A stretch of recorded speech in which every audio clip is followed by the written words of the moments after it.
Assalamualaikum warahmatullahi wabarakatuh. Perkenalkan, nama saya Dimas Yusuf Afrizal, NIM 1801040033 dari kelas PBSI 6A. Di sini saya akan mendeskripsikan atau menjelaskan tentang hakikat penelitian sastra. Ya, yang pertama adalah hakikat dari kegiatan penelitian sastra.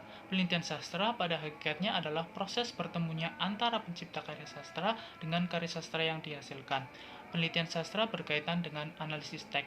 Dalam hal ini, penelitian sastra dapat menganalisis tentang struktur teks itu sendiri, dan penelitian sastra juga dapat menganalisis bagaimana latar belakang teks sastra itu diciptakan, yang berkaitan dengan pengarang maupun berkaitan dengan pembaca. Penelitian sastra berbeda dengan penelitian lainnya. Perbedaan penelitian sastra dengan penelitian lainnya berdasarkan pemahaman saya yaitu pada penelitian sastra dapat mengkaji teks sastra itu sendiri ataupun mengkaji penulis atau pengarang sebagai objek kajiannya. Artinya dalam penelitian sastra bergantung pada pendekatan yang digunakan. Sedangkan dalam penelitian lain, objek penelitian dapat berupa hubungan antara dua variabel. Penelitian sastra dapat dikatakan sebagai penelitian kualitatif. Penelitian sastra dapat dikatakan sebagai penelitian kualitatif apabila penelitian tersebut mendeskripsikan data secara rinci yang berupa deskripsi kata-kata.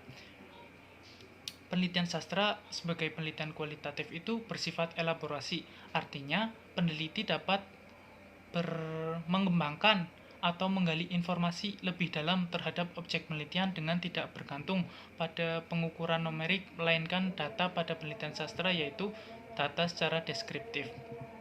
Contoh penelitian sastra sebagai penelitian kualitatif adalah apabila penelitian sastra mengkaji tentang suatu teks sastra, misalnya mengkaji tentang ideologi feminisme dalam suatu teks, maka data dalam penelitian itu berupa kutipan teks dalam teks sastra yang menunjukkan ideologi feminisme.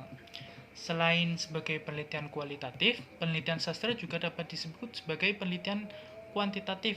Penelitian sastra sebagai penelitian kuantitatif yaitu ketika penelitian sastra mendeskripsikan data dengan atau secara statistik atau berhubungan dengan angka-angka. Penelitian sastra secara kuantitatif biasanya meneliti sastra dalam pembelajaran.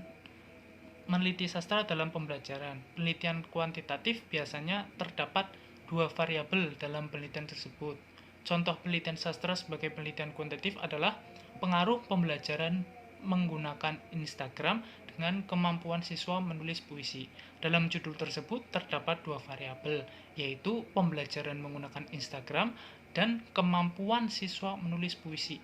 Untuk mengetahui pengaruh kedua variabel tersebut, maka diperlukan pengolahan data secara kuantitatif. Selain penelitian sastra sebagai penelitian kualitatif dan penelitian kuantitatif, penelitian sastra juga dapat disebut sebagai penelitian terapan. Penelitian sastra sebagai penelitian terapan artinya penelitian tersebut memanfaatkan sastra sebagai suatu penerapan, serta penelitian tersebut juga memanfaatkan penelitian yang sudah ada sebelumnya. Artinya dalam penelitian itu yang dihasilkan adalah kebermanfaatan sastra dalam menyelesaikan suatu masalah. Misalnya terdapat penelitian yang sudah ada yaitu tentang sebuah masalah tentang faktor-faktor hambatan siswa dalam menulis puisi, maka dapat dilakukan sebuah penelitian terapan sastra untuk menjawab persoalan tersebut. Contoh penelitian terapan tersebut yaitu pemanfaatan media sosial Instagram sebagai media pembelajaran menulis teks puisi. Dalam penelitian sastra terdapat data dan sumber data. Data merupakan elemen awal yang menjadi dasar pertimbangan pemutusan suatu kebijakan.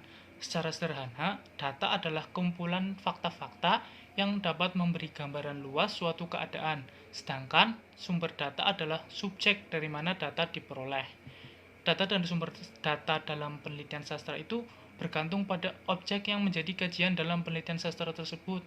Misalnya, dalam penelitian sastra kita akan mengkaji mengenai unsur-unsur intrinsik novel, maka yang menjadi data adalah kutipan teks yang menunjukkan unsur-unsur intrinsik novel tersebut, dan sumber datanya adalah teks novel yang sedang dikaji. Selanjutnya, dalam penelitian sastra terdapat istilah objek penelitian. Objek penelitian dalam penelitian sastra itu adalah topik permasalahan yang akan dikaji dalam penelitian. Misalnya, terdapat judul Konflik Batin Tokoh Alif dalam novel Negeri Lima Menara. Dalam judul tersebut, objek penelitiannya adalah konflik batin tokoh Alif. Sebagai gambaran, selain objek penelitian, ada juga subjek penelitian.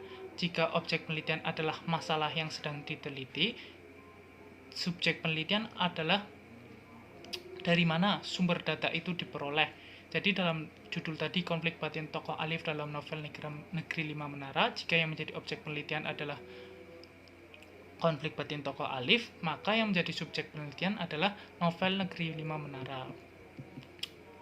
Kemudian, dalam penelitian sastra itu sendiri dibutuhkan suatu pendekatan. Dalam penelitian sastra diperlukan sebuah pendekatan, karena pendekatan dalam penelitian sastra itu berfungsi sebagai dasar bagi peneliti untuk melakukan kegiatan penelitian tersebut. Pendekatan dalam penelitian sastra itu hadir sebagai cara pandang atau landasan berpikir yang dimiliki oleh peneliti dalam meneliti karya tersebut. Dalam penelitian karya sastra terdapat berbagai pendekatan, di antaranya ada pendekatan struktural. Pendekatan struktural itu memberi tumpuan penelitian terhadap aspek-aspek struktur yang membangun teks itu sendiri.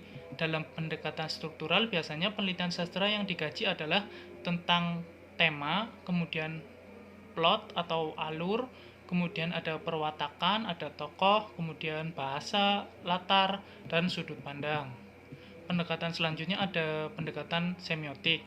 Dalam penelitian sastra, dengan menggunakan pendekatan semiotik itu, tanda berupa indeks yang paling banyak dicari, yaitu berupa tanda-tanda yang menunjukkan hubungan sebab akibat atau interpretasi atau penggunaan tanda adalah konsep pemikiran dari orang yang menggunakan tanda dan menurunkannya ke suatu makna tertentu atau makna yang ada dalam benak seseorang tentang objek yang dirujuk sebuah tanda. Pendekatan selanjutnya ada pendekatan resepsi sastra. Pendekatan resepsi sastra adalah pendekatan yang mengacu kepada tanggapan atau resepsi pembaca. Dalam pendekatan resepsi sastra, penelitian sastra memfokuskan perhatian kepada pembaca, yaitu mengkaji tentang bagaimana pembaca memberikan makna terhadap karya sastra sehingga memberikan reaksi terhadap teks tersebut. Kemudian ada pendekatan intertekstual. Pendekatan intertekstual itu mengkaji karya sastra dengan membandingkan dengan karya sastra yang sudah ada sebelumnya. Secara khusus, dapat dikatakan bahwa kajian intertekstual itu berusaha menemukan aspek-aspek tertentu yang telah ada pada karya-karya yang sudah ada sebelumnya, yang lebih dulu muncul sebelum karya sastra yang sedang diteliti. Kemudian pendekatan yang terakhir ada pendekatan sosiologi sastra dan psikologi sastra. Pendekatan sosiologi sastra dan psikologi sastra merupakan pendekatan yang bertolak dengan yang bertitik tolak pada orientasi kepada pengarang. Konsep sosiologi sastra dan psikologi sastra didasarkan pada dalil bahwa karya sastra itu ditulis oleh seorang pengarang, dan pengarang merupakan seorang individu dan makhluk yang mengalami kehidupan dalam masyarakat. Selanjutnya, saya akan menjelaskan konsep dari pendekatan sosiologi sastra. Pendekatan sosiologi sastra mengkaji cara-cara seseorang pengarang dipengaruhi oleh status kelasnya, ideologi masyarakat, keadaan-keadaan ekonomi yang berhubungan dengan pekerjaannya, dan jenis pembaca yang dituju. Kesemuanya itu dirangkum dalam aspek yang membangun sebuah cipta sastra. Salah satu aspek yang membangun keutuhan sebuah cerita adalah menyangkut perwatakan tokoh-tokohnya. Kemudian dalam pendekatan sosiologi sastra, langkah-langkah dalam menganalisis yang pertama yaitu menganalisis unsur intrinsiknya. Analisis karya sastra dengan pendekatan apapun itu tidak boleh melupakan analisis unsur intrinsiknya. Kemudian setelah dijabarkan unsur-unsur intrinsiknya, dikaitkan permasalahan dengan menggunakan teori sosiologi, misalnya hubungan antar individu, perubahan sosial, dan kondisi masyarakat sosial yang ada dalam karya sastra tersebut. Kemudian, dalam pendekatan karya sastra, untuk mengumpulkan data, terdapat teknik pengumpulan data. Teknik pengumpulan data dalam penelitian sastra, menurut saya itu bergantung pada subjek penelitian sastra tersebut. Apabila subjek penelitian berupa karya sastra, maka teknik pengumpulan data dapat berupa membaca dan mencatat dengan cermat data yang diperoleh. Kemudian, apabila subjek penelitiannya adalah pengarang, maka teknik pengumpulan data berupa wawancara. Sedangkan apabila subjek penelitiannya adalah pembaca, maka teknik pengumpulan data dapat berupa kuesioner. Demikian yang dapat saya sampaikan. Apabila ada kekurangan dan kesalahan, saya mohon maaf yang sebesar-besarnya. Terima kasih atas perhatiannya. Wassalamualaikum warahmatullahi wabarakatuh.